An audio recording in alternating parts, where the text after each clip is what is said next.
a live look at New York, where the country's largest police force is making some old school changes. That's according to the New York Post. They're going to impact everything from facial hair on officers to the NYPD uniform itself, what hats they can and can't wear. Kelsey Kernstein is here. Kelsey, I'm curious how these policies are being received internally with this change. Yeah, Marky, there's really expected to be a mixed bag of reviews when it comes to this new policy. Now, the changes are all an effort to help restore pride and respect for those who wear the badge and for the community that they serve. Now, in video obtained by the New York Post, the NYPD Chief of Patrol, John Chell, stated that the uniform changes are coming rather quickly. No more beards in about a week, no open collars in about a week. We're going back to weather restrictions on caps. He goes on to say, we are going old school. Now, we have reached out to the NYPD for further comment, but we have not yet heard back. But it is pretty interesting to point out that the department actually relaxed their policies on beards and turbans back in 2016. That is because a growing number of Sikhs were joining the department. A retired NYPD Sergeant, Joseph Giacolone, is in favor of the move. He says that officers need to look more presentable on the job. He also said that there will be religious exemptions with this new policy. While the Police Benevolent Association president expressed concern over the new policy, stating that the NYPD is understaffed by thousands of police officers and hundreds more are leaving every month. The department has bigger issues to tackle. Is it really time to focus on beards and neckties? Now, we did a little digging, and according to data from the NYPD pension, more than 2,500 police officers left the job last year. Now, this is the fourth highest number of officers to quit in the past decade. Marky will be. Hey, crime fighters and true crime junkies. This is Derek Judd, the Cowboy Criminologist. How's everybody doing today? Let me explain what I love the most about talking about criminal justice. What I love most about it is there's always something to talk about. And when you think about places like New York, you never run out of things to talk about within the criminal justice system. And so you just watched a video about the New York City Police Department changing their uniform standards, which I never thought I'd say this. I am fully behind the NYPD for this. And I'll tell you why. Let me go over some of the things that are going to change. So you can't have a beard anymore unless you have a religious exemption. 2016, they started making religious exemptions for Sikhs. They can also wear turbans, which, you know what, that's fine. You know what, good on people of faith for being faithful to serving their God, but at the same time serving their community too. So, you know what, good for y'all. Anybody who supports their religion like that and still wants to serve, you know what, good on you. Weather restrictions on head coverings, and I noticed this probably starting about 5 years ago, but officers seem to be wearing the watch caps at ridiculous times of year or at nighttime or something like that. Like they always walked around like, you know, they're part cop, part cat burglar. And I never understood that. And while I understand that there is a need for it when it gets cold, and in New York, let's face it, it gets cold. But the fact that it's being worn all the time, it doesn't project an image of confidence. It doesn't make me think that I'm dealing with a professional. The next thing is no open collars, which means that a tie will have to be worn. Now, I have mixed feelings about this. I really feel like in today's day and age, I think ties should only be worn with a service class A uniform, and those should be saved for special things. Now, as far as the uniform's concerned, I want to see people get away. I want to see agencies get away from the polo shirts. All right. They don't look professional.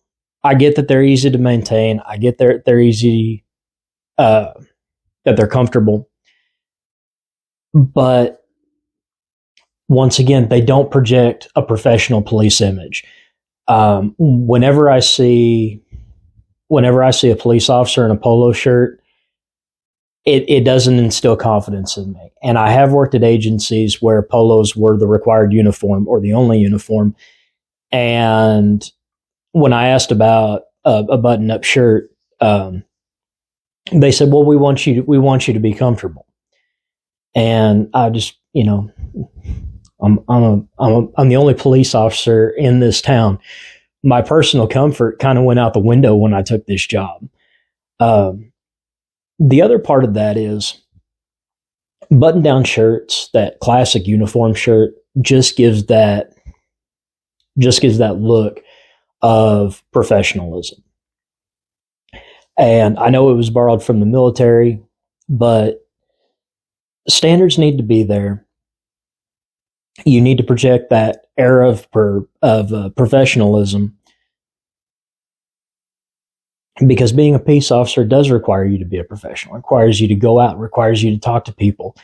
And when people look at your uniform, and I learned this while I was working corrections, when people see your uniform, especially criminals will size you up and they will judge you based on how you are dressed. And if you look like you don't care, like you consistently take the easy way out in doing everything, like with your uniform, well, he just threw on a polo shirt today. Well, you know why he threw on the polo? Because he doesn't take his job seriously. He's going to take the easy way out. He's going to do the bare minimum possible.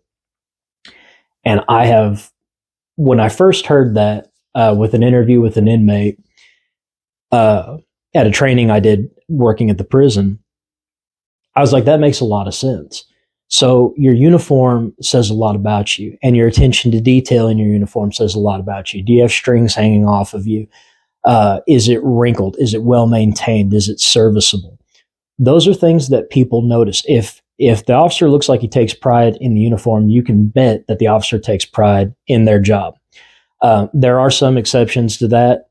You will notice that some officers, they always have a clean and pressed uniform, but they're completely lazy because they want to do everything other than be a police officer. And that does happen too. So, I don't really know about the ties. I really think that's a Class A thing. The other thing is short sleeve shirts and with a closed collar, meaning you wear a tie. I don't know about that, because I think the short sleeve shirt with a tie is kind of goofy looking. But the other thing I'd like to see go away is tattoos and piercings not being covered. All right.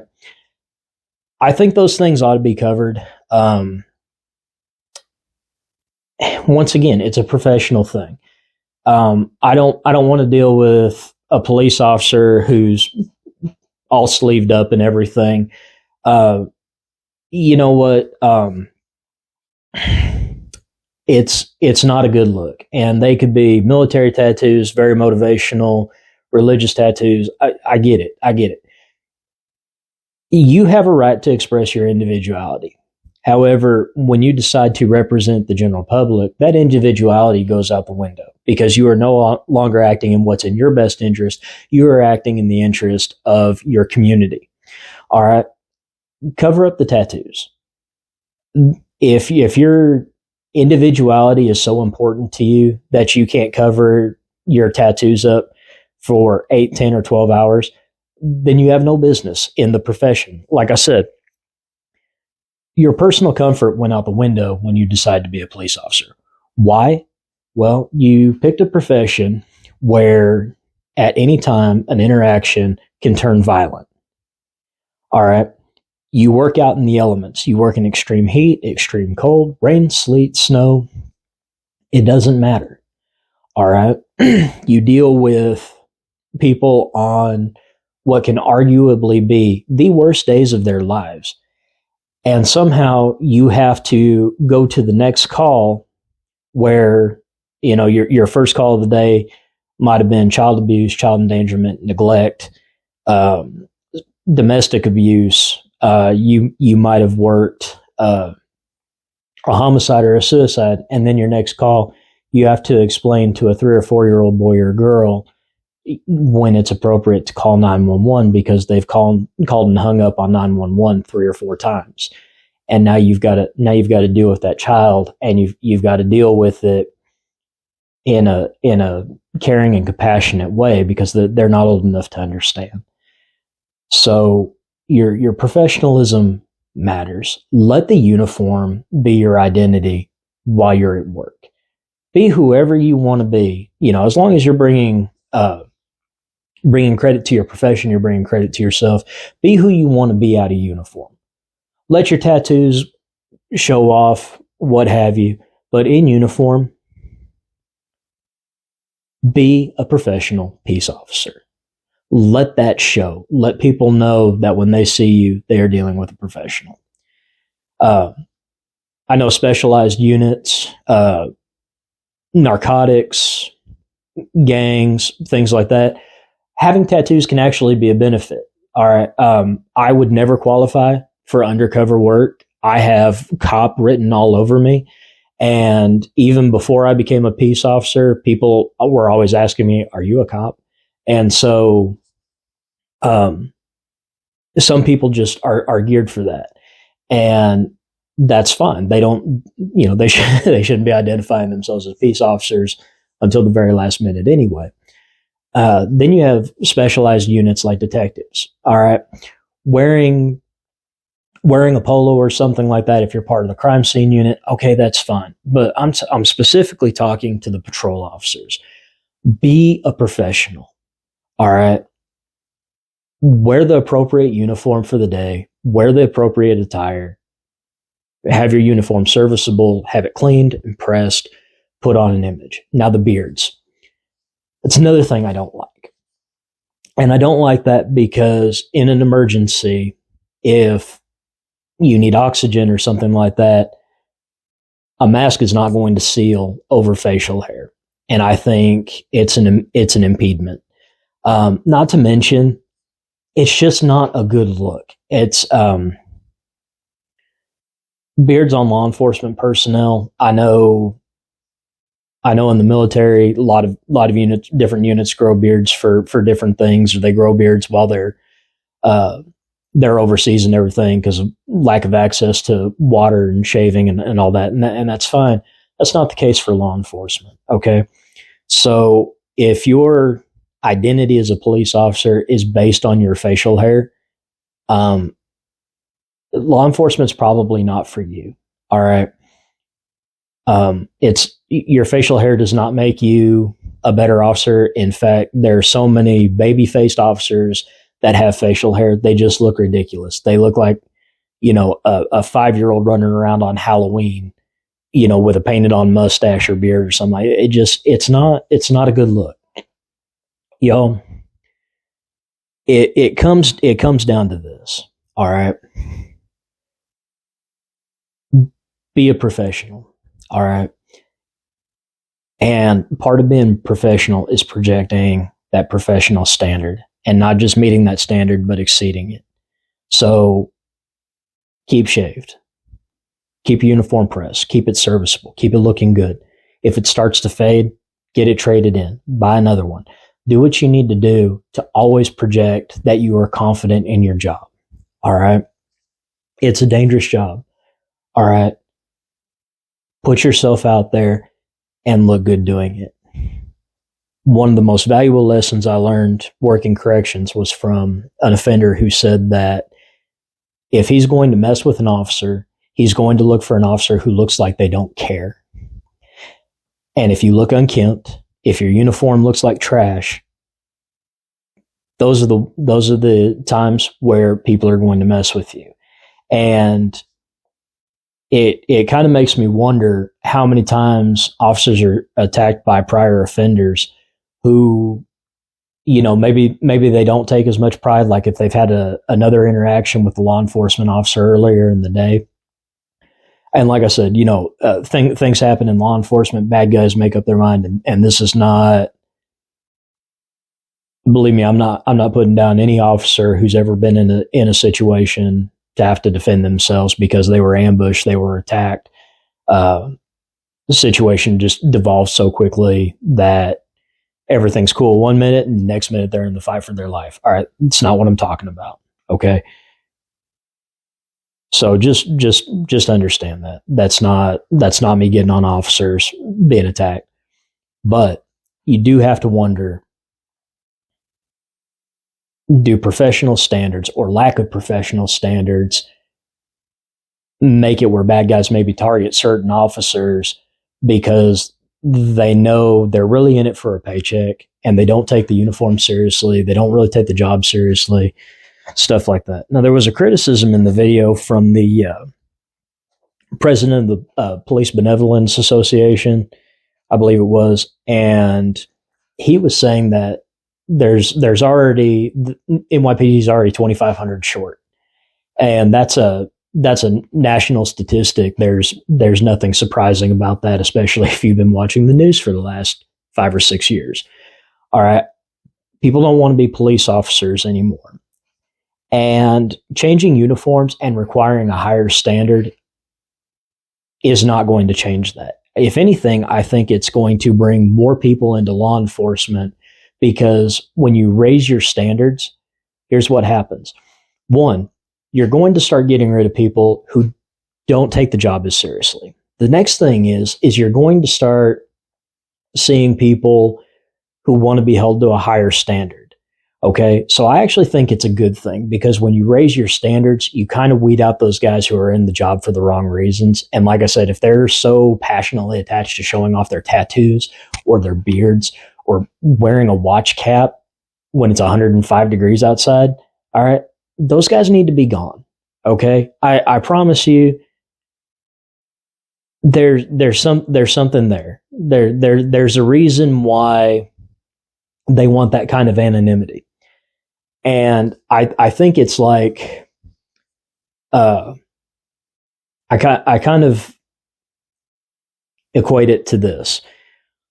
When a suspect is brought into a courtroom and the officer's looking around and he's looking for the defendant, he's looking for the guy he arrested, and he can't recognize the defendant at the table because they're shaved, their hair's all done, they're wearing nice clothes, they look very presentable. If they had facial hair, the facial hair is gone. They're probably wearing glasses, and they're looking very unassuming. And there have been a lot of officers I've talked to. They're like, I had no idea he was sitting at the defense table. I thought he was the attorney. I kept waiting for them to bring the defendant in. That is the power of how you present yourself. All right. So if the juries are going to be more sympathetic to somebody to a defendant who goes out of their way to be more presentable, don't you think as officers you should go out of your way to be more presentable? Just a little food for thought. So getting back to the officer shortage, uniform standards, that's not the issue. Especially in places like New York that were instrumental in defunding the police and taking away qualified immunity. And qualified immunity is probably the most misunderstood concept in criminal justice. All right. Qualified immunity protects government agencies if a citizen's civil rights have been violated. All right. Now, there are other things that are going on there, but when officers fear that whenever they have to make a split-second decision, the agency is just going to back away from them, their city, county, state, whatever, and they're just going to be left out in the cold, and they're going to have to pay for an attorney, they're going to have to dip into their pension and all this stuff. All those fears come to life, okay? And they're real fears, whether they're rational or not. But when you take away qualified immunity, you're saying, we don't trust you to do your job, all right? Now, I'm gonna put a pin in that, because I really want to do a video that does a deep dive into qualified immunity, because the Cowboy Criminologist is going to fix the criminal justice system. Or more like, I'm going to tell you how to fix the criminal justice system. And I'm going to tell you that it involves restoring qualified immunity for police officers. But I think you're going to be really surprised who I take immunity away from. In a perfect world where I control everything, which, hopefully sometime in the future, but we'll see. And lastly, the last thing I want to say, the biggest problem, it's not qualified immunity. It's not uniform standards. It's not hiring standards or anything like that. The biggest problem and the reason officers are walking away is police officers joined law enforcement because they want to make a difference. And when you have prosecutors that are basically doing catch and release, an officer makes an arrest and that person's back out on the street within hours with a personal recognizance bond or cash-free bail or any of that other stuff so that they can go out and commit more crimes. That's the issue. All right. Officers get to a point where they feel like they don't have any support. And that support comes from people, or that lack of support comes from people who aren't police officers, who don't understand law enforcement, who don't understand criminal justice, who are put in positions where they get to make policy decisions that affect police officers. All right.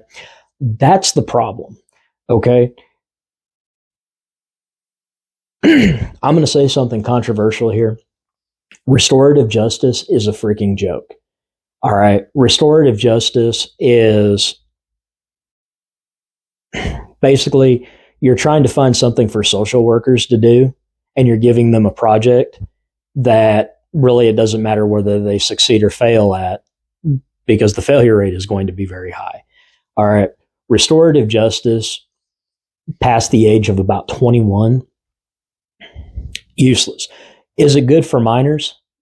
I think so. I think restorative justice can be very positive.